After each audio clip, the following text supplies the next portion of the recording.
Hi guys, welcome back to my channel. Today I'm here with a different kind of video where I'm baking a sweet treat with my son.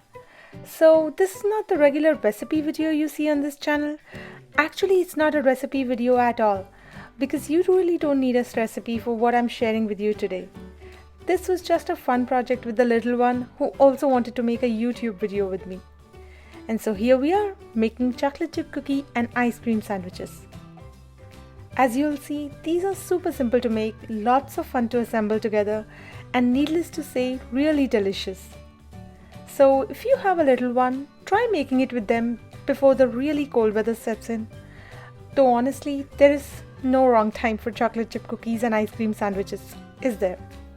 And if you've gone with chocolate chip cookies, but of course you can use any kind of cookies you want.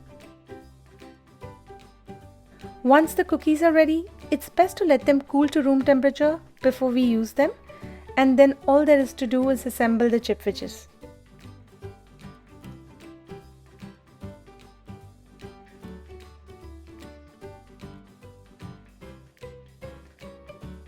As you can see, I just scooped out the ice cream with a scoop, placed it between the cookies, pressed them a bit, and then tried to roll them in the chocolate chips.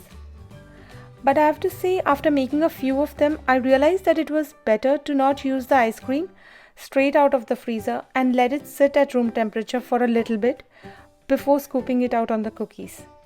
Because that way it spreads better and makes for flatter chip wedges. And if the ice cream almost comes to the edges of the cookie, it's also easier for the chocolate chips to then stick to the ice cream. Nonetheless, these chip wedges were still very delicious, and we are definitely going to be making more of them soon. I hope you enjoyed this different kind of video here on the channel, and try making these chip wedges at home and enjoy!